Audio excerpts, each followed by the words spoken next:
네, 안녕하십니까 여러분들, 반갑습니다. 단타수장 전문가입니다. 자, 우리 하나솔루션 내년부터 좀 더 기대를 해볼 수 있을 만한 종목이긴 한데요. 자, 일단은 기존에 지금도 어느 정도 꾸준하게 뭐 매출이라든지 영업이익 부분이 그래도 뭐 좀 견조한 흐름을 좀 보여주고 있는 상황이고, 3분기 같은 경우에는 잠정 실적만 놓고 보더라도 전 사업 파트를 다 합쳤을 때 분기 실적 굉장히 좀 괜찮게 나와주긴 했었습니다.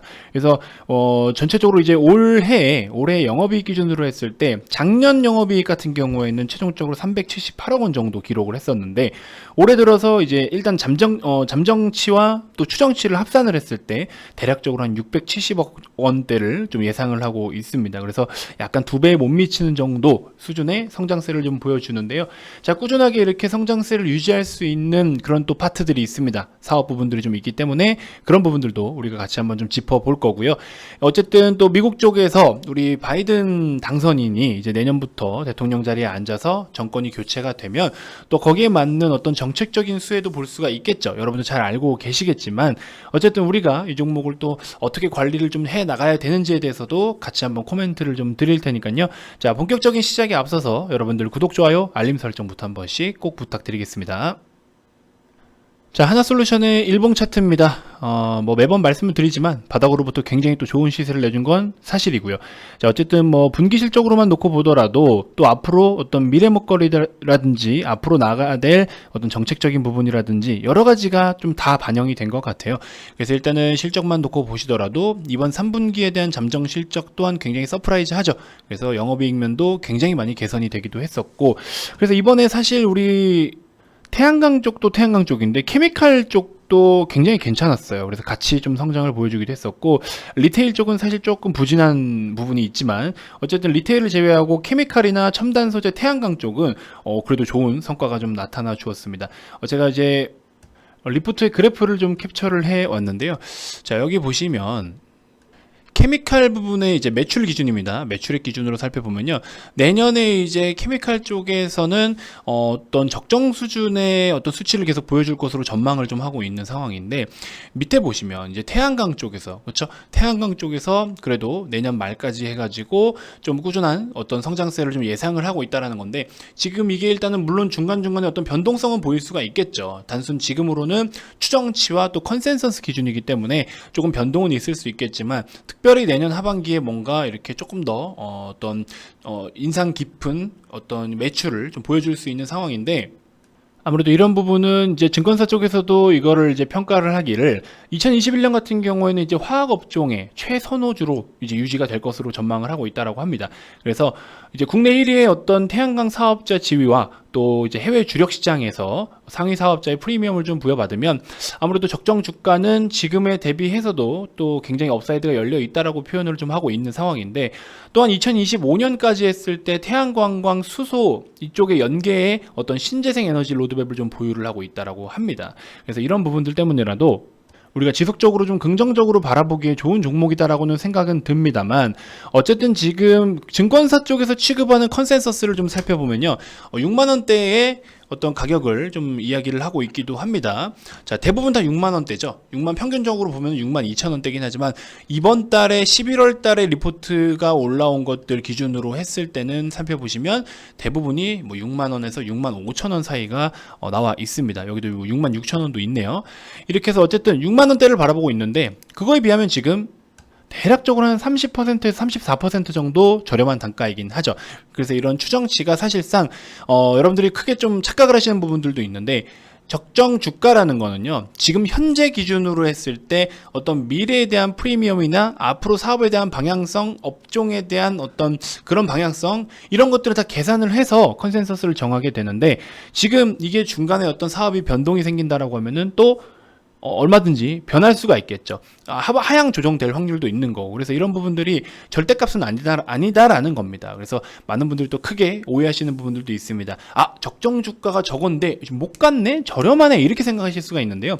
현재 실적으로 현재 밸류로 계산을 했을 때는 지금 현재 밸류가 적정 밸류일 수도 있어요. 하지만 앞으로의 기업이 벌어들일 추정치들로 계산을 하면은 그게 지금 목표가가 이 정도다라는 거지, 지금 적정 주가가 뭐 6만 원대다 이런 내용은 아니에요. 여러분들 이거 착각하시면 안 됩니다. 그래서 뭐 PBR로 단순하게 그냥 PBR로만 놓고 본다면 1.3배 정도면 사실상 뭐 그렇게 비싸다라고 볼 수는 없겠지만 또 12개월 멀티플 포워드로 계산을 해가지고 PER을 산출을 했을 때는 업종 PER 대비해서 현저히 좀 저렴한 부분인 건 사실입니다. 그래서 뭐 마냥 이 종목이 단순하게 투자 지표로만 살펴보면 이거 되게 비싸다 혹은 되게 저렴하다 논할 수는 없지만 어쨌든 그냥 진짜 단편적으로 단순하게만 본다라고 하면은 뭐 그렇게 고평가가 됐다라고는 표현할 수 없는 이런 수치들을 보여주고 있는 건 사실입니다.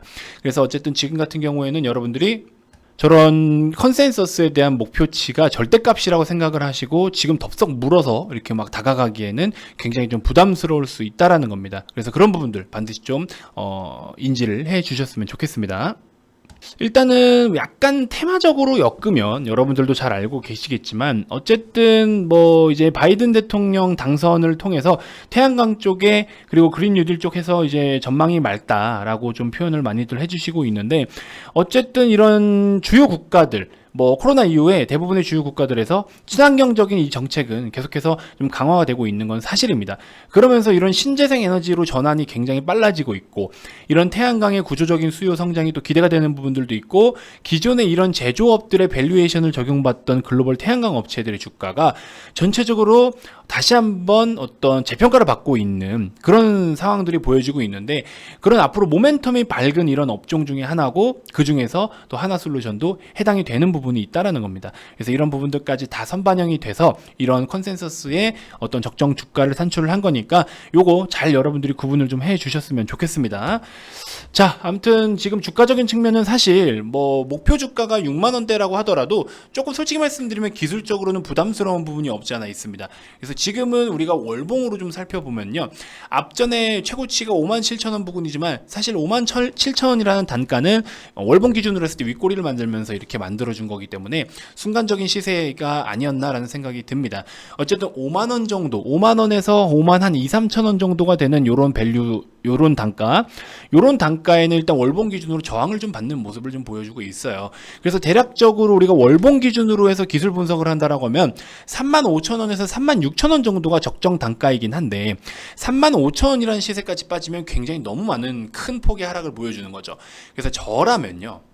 일단은 1차적으로 관심을 가져봐야 될 어떤 그런 타이밍, 그런 주가적인 가격 측면에서는 60선을 좀 한번 노려보면 어떨까라는 생각이 듭니다. 지금은요, 일단 우리가 5만원에서 5만 한 2천원, 3천원대까지 저항이라고 쳤을 때 지금은 전체적인 폭 대비해서 월봉상에서는 지금 월봉산에서는 적정 단가가 그러니까 월봉상에서 움직여줄 수 있는 그런 주가적인 파동은 지금 3만 5천 원에서 한 5만 2, 3천 원이에요. 그러면 지금 현재 단가가 4만 8천 원이기 때문에 이 전체 폭 대비해서 전체 폭 대비해서 상당히 지금 상단 부분에 머물러 있다라는 거죠. 그래서 이런 부분들이 물론 시기적으로 어떤 타이밍에 고점을 돌파해서 또 고점을 돌파를 해서 새로운 시세가 펼쳐질지는 모르겠지만 일단 현재 기준으로 했을 때는 굉장히 부담스러운 포지션에 있는 건 사실입니다. 그렇기 때문에 굳이 저는 지금 이런 타이밍에 여러분들이 관심 갖기보다도 사실 하나솔루션 같은 경우에는 중장기 관점으로 바라봐야 되기 때문에 어떤 비중을 조금 한 2%, 3%대 비중을 편입을 하시면서 급락이 나오거나 시장이 좀 많이 빠지거나 이런 타이밍에 조금씩 담아가는 게 어떻겠나라는 생각이 듭니다. 한 번에 이 종목에다가 비중을 좀 실어서 쭉 끌고 가는 전략은 사실상 효율적이지 못한 부분들이 있어요. 왜냐면 자금도 묶여 있고 이 종목이 수익이 나야만 내 계좌가 수익이 늘어나는 거잖아요. 그런 상황일 때는 좀 효율적이지 못한 부분이 있다라는 겁니다. 하다못해 한 달 동안 이 종목이 10%가 갔다라고 칩시다. 딱 20거래일이잖아요. 일단 20거래일 기준 잡았을 때 이 종목이 플러스 10%가 됐어요. 물론 좋아요. 좋은 건 맞습니다. 10%라는 수익이 괜찮은데 그럼 막말로 여러분들 하루에 1%의 수익을 20일 동안 챙길 수 있었다라고 하면은 결과적으로 여러분들 최종 수익률은 20% 정도가 되겠죠. 누적. 그렇죠. 그래서 이런 부분이 될 텐데 저는 약간 후자를 선택하는 편이긴 해요. 뭐 무조건 제 말이 정답이다는 아니지만 한 종목 가지고 오래 끌고 가는 것도 맞아요. 맞습니다. 그런 것들도 필요해요. 그래서 저 같은 경우에도 VIP 회원님들 보유하고 있는 종목들 쭉 끌고 가는 경우가 있습니다. 삼성전자 같은 경우에 지금 신고가를 막 갱신하고 있는 상황이지만 이런 상황에서 사실 우리는 여기서 한번 편입을 했었습니다. 삼성전자를 딱 정확하게 이날 편입을 했었어요. 제가 기억이 나요. 그래서 중간중간에 이제 분할로서 매도하고 또 새로 매수하고 매도하고 그래서 그런 과정을 거쳐오고 전량 매도는 안 한 상황이에요. 최종적으로 지금 가지고는 있습니다. 아주 소량이지만 추가적으로 또 조정을 받고 어느 지지대를 찾아서 다시 한번 또 편입을 할 건데 이 삼성전자라는 종목도 사실상 여러분들이 이런 단가부터 쭉 끌고 왔다라고 쳐봅시다. 그러면 42,000원이라는 단가부터 지금까지 갖고 왔다라고 쳤을 때 이번 종가 기준으로 물론 54%라는 수익률을 갖고 왔습니다만 우리가 이 안에서도 충분히 어느 정도 이게 사실 결과론적이긴 하지만 충분히 우리가 파동 매매를 이용해서 수익을 챙기고 이탈하고 다시 수익 챙기고 이탈하고 다시 또 수익을 챙겨서 가져오고 또 수익을 챙겨서 가져오고 이렇게 했을 때는 복리 효과로도 충분히 볼 수가 있다라는 거죠. 그래서 사실상 여러분들이 이 밑바닥에서 100% 잡고 꼭대기까지 가져오신 분들은 과연 몇 명이나 되겠습니까? 여러분들 평균 단가가 42,000원대이신 분이 과연 제 영상을 보시는 분들 중에 손가락 안에 들어오겠죠. 그러니까 현실적으로 여러분들 평균 단가는 4만원 초중반대는 거의 없을 겁니다. 거의. 물론 계시겠지만 완전 없다는 게 아니고 거의 안 계실 거예요. 그래서 현실적으로는 보통 여러분들이 5만원대의 평균 단가가 맞을 거예요. 그러면 내가 5만원대에 잡았어도 밑에서부터 잡아가지고 가져온 것처럼 효과를 볼 수 있고 수익률을 챙길 수 있는 거는 복리 효과라는 겁니다. 그래서 저는 사실 하나솔루션도 가져가야 될 종목은 맞지만 여러분들이 이런 복리 효과가 아니라 느긋하게 가져가실 거라면 비중을 좀 작게 잡고 나머지 자금 가지고 내가 좀 효율적으로 회전율을 높여서 시드를 또 부풀리고 그 부풀린 시드로 벌어들인 돈으로 또 하나솔루션이 어느 좋은 단가가 왔을 때 추가적으로 또 매수를 하고 그래도 이미 내 시드가 커져가고 있기 때문에 여러분들은 하나솔루션의 그 비중 자체는 계속 확대가 되지는 않을 거예요. 축소가 되면 축소가 됐지. 시드가 커진다라는 조건 하에. 그래서 그런 부분들도 좀 살펴보시면 대단히 좋을 것 같습니다. 그러니까 이거는 제 개인적인 전략이라서 전략은 여러 가지 전략이 있고 또 여러분들 입맛에 맞는 게 있으니까 그건 사람마다 다 다르지만 저는 좀 그렇게 하는 편이에요. 그래서 우리 회원님들 같은 경우에도 최대한 이렇게 그날 얼마가 됐든 수익을 챙길 수 있는 것들은 좀 챙겨가자라는 전략이기 때문에 이렇게 자금이 조금씩이라도 불어난다라고 하면 그쵸? 이렇게라도 불어난다라고 하면 이런 거 가지고 여러분들이 또 추가적으로 매수를 할 수도 있고 하나솔루션에 내가 5%를 넣어놨어도 나머지 95% 가지고 자금을 좀 효율적으로 컨트롤 했을 때 하나솔루션의 5%의 비중이 점점 줄어드는 거죠. 그쵸? 금액은 커지지만 비중은 줄어드는 거죠. 저는 이걸 원해요. 그래서 이런 식으로 좀 갔으면 좋겠고 오늘 뭐 대한가 같은 경우는 이제 꾸준하게 가져오신 것 같고요. 앞타마 사이언스 장중에 순간 마이너스권으로 장 초반에 확 눌려줬을 때 잠깐 잡아서 가져오기도 했었고 뭐 대정학원 같은 경우에는 제가 이제 전날 VIP 회원님들께 전날 언급을 따로 또 드립니다. 그래서 그런 종목들 가지고 수익을 내신 것 같고요. 삼성 엔지니어링 좀 가져가고 있고 현대차, 신한지주 그쵸? 이런 좋은 종목들 가지고 가야죠. 그래서 우리가 진짜 그래도 괜찮은 종목들로 다 편입을 해서 가지고 있기 때문에 중간에 물론 이런 기업들도 변수는 생길 수 있지만 변수를 최소화할 수 있는 방법을 가져가고 있는 겁니다. 막말로 재수없게 내가 딱 들고 있는데 그 순간 뭐 어떤 악재가 떠서 좋지 않은 공시가 떠서 거래가 정지될 수도 있는 거예요. 그렇죠? 물론 그런 일이 벌어져서는 안 되지만 그러기 위해서는 뭔가 이슈거리가 많고 노이즈가 많은 기업은 일단은 걸러내자라는 거죠. 그래서 경동제약 같은 경우에는 전환 청구권 행사가 됐고 그거에 대한 상장이 내일 이루어집니다. 그래서 한 45만 주 정도밖에 안 되긴 하지만 이 하루 평균 거래량이 30만 주 정도밖에 안 돼요. 그래서 그 물량이 순간적으로 다 출회가 된다라고 하면은 거래가 굉장히 더 크겠죠. 그래서 그랬을 때는 리스크가 발생할 수 있기 때문에 또 호가 자체도 10,000원 언저리에서 올고 있어서 굉장히 부담스러울 수 있어요. 그래서 매도를 한 거예요. 그래서 이게 뭐 매매를 실패했다, 뭐 실패를 했다면 했다라고 인정을 해야겠죠. 근데 이제 내일 혹시 그런 일정이 있기 때문에 그 안에 시세가 나와주기를 우리가 바라봤지만 나오지 않았기 때문에 빠르게 매도를 하고 또 대응을 해야겠죠. 그래서 이런 관점이니까 이런 건 여러분들이 좀 이해를 해주셨으면 좋겠습니다. 그래서 이제는 우리가 너무 막 이렇게 질질질 끌고 가기보다 3일 안에, 5일 안에 어떤 시세가 나와주기를 좀 바라면서 그렇게 접근하는 패턴으로 좀 진행을 할 계획이니까 여러분들도 너무 오래 가져가면서 막 답답하게 막 이렇게 좀 그런 거 말고 한 3일, 5일 안에 뭔가 시세가 나올 수 있는 이런 것들 관심을 가져보셔도 될 것 같고요. 어쨌든 뭐 그 밖에 다른 종목들 우리가 코스피 대형 종목들 같은 경우는 꾸준하게 가져갈 필요는 있죠. 이런 거는 가져가는데 이제 그 밖에 코스닥 종목들은 워낙에 변동성이 상대적으로 크니까 조금씩 이렇게 좀 대응을 하려고 합니다. 그래서 꾸준하게 우리가 수익을 챙길 수 있는 그런 관점으로 좀 대응을 해볼 테니까 어려워하지 마시고요. 뭐 그렇다고 변동성이 너무 큰 단타 이런 건 이제 안 합니다. 많은 분들이 수익을 조금 평준화돼서 평균적인 수익률을 같이 챙길 수 있도록 그렇게 리딩을 좀 여러분들이 식별하시기 편하고 따라오시기 쉽게끔 가이드를 해드릴 테니까 많은 관심 부탁드리겠습니다. 자, 이번 영상에서 여러분들께 소개를 해드리고 싶은 종목은요, 앞전에 우리 삼성엔지니어링 내일 이제 5일선에 접근을 했을 때 5일선 가깝게 한번 접근을 해봐라 라고 말씀을 드렸고요. 국제약품 최대한 10,000원에 가깝게 한번 관심 가져보셔도 좋을 것 같고, 이날 유입됐던 힘 아직 안 나갔습니다. 아직 안 나갔어요. 그렇기 때문에 이 종목도 최대한 10,000원에 가깝게 한번 편입을 해보셔도 좋을 것 같고, 그 다음에 이제 신성 델타테크 같은 종목도 지금 다 빠졌습니다. 제가 봤을 때는 조정 거의 다 끝났다라고 봐요. 내일 시장이 너무 좋지만 않다라고 하면은 충분히 반등 가능성도 있기 때문에 이 종목도 여러분들 관심을 좀 가져보시면 좋을 것 같고요. 자, 그 다음에 이제 IDP라는 종목, 이 종목을 어떻게 다 사냐 하지만 여러분들 입맛에 맞는 종목대로 하면 됩니다. IDP라는 종목도 지금 일단은 최대한 8,400원에 가깝게 잡는 게 좋겠죠. 그래서 이날 유입됐던 거래의 힘 아직 다 반납은 안 됐고요.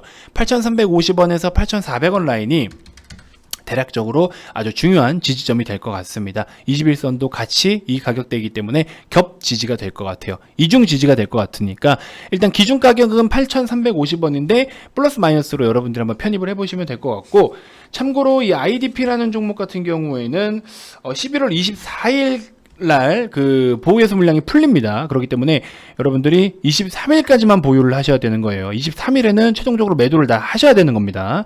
그렇게 하시면 되고, 21선 이탈하면은 손절하는 대응으로 이렇게 좀 계획을 잡고 진행해 보시면 될 것 같습니다. 자, 최근에 여러분들 시장이 많이 지루하고 힘드실 수는 있겠지만요, 어쨌든 정책적인 부분이라든지 시장이 전반적으로 상향해 줄 수 있는 그런 조건은 어느 정도 갇혀 있고 길은 좀 텄다라고 봅니다. 그래서 일단은 우리나라 기업 같은 경우에 수출 기업, 수출 국가잖아요. 그러다 보니까 반도체가 아무래도 상대적으로 수출 비중이 제일 크고, 그 밖에 뭐 석유 화학 제품들, 플라스틱 같은 거 포함되고, 또 그 뒤를 잇는 우리 또 자동차 기업들, 이런 것들이 이렇게 세 가지가 아무래도 수출 비중에서 10%대 이상 차지를 하고 있는데, 이런 종목들로 우리가 포트를 잘 구성을 좀 해 놓으면 앞으로 우리나라의 전체적인 뭐 GDP 성장률이라든지 또 글로벌적으로 전체적으로 경기가 반등을 보여주는 시점이라든지 이런 거에 맞게끔 같이 발맞춰서 또 우리가 코스피 우량 종목들 같이 편입을 해 놓으면 여러분들의 계좌도 꾸준하게 성장을 해줄 수가 있겠죠. 이런 종목들로 이제 약간 존리 선생님 스타일로 매매를 하는 거죠. 그래서 약간 이런 스타일도 어느 정도는 우리가 같이 병행해줘야 계좌가 꾸준하게 성장을 보일 수가 있다라는 겁니다. 지금부터는 더 악착같이 더 독하게 해서 여러분들을 컨트롤 해드릴 겁니다. 여러분들 리드 잘 해드릴 테니까 많은 관심 부탁드리고요. 지금부터 정말 중요한 시점일 것 같아요. 그래서 여러분들도 집중 잘 해주시고, 손절할 것들은 딱딱 기준에 맞게끔 손절해 주시고, 또 회전율을 높여서 충분히 복구가 가능한 거니까 마이너스 뭐 3% 4%대, 물론 3% 4%까지 가져가지 않는 게 좋지만 부득이하게 3, 4%라도 잘랐다, 충분히 복구돼요. 여러분들 그거 아까워하지 마세요. 비중만 일정하게 해주시면 그거 충분히 복구됩니다. 그래서 그런 부분들 제가 가이드 잘 잡아 드릴 테니까 같이 우리 손잡고 또 달려가 봅시다. 아시겠죠?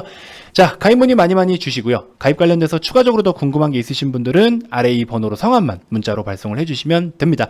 자, 가입 비용을 좀 알아보고 싶은데 비용만 안내 받으려고 연락하기가 좀 꺼림직하신 분들 때문에 제가 이렇게 금액은 그대로 오픈을 해드리는 거니까 요거 그대로 좀 참고를 해주시면 될 것 같고요.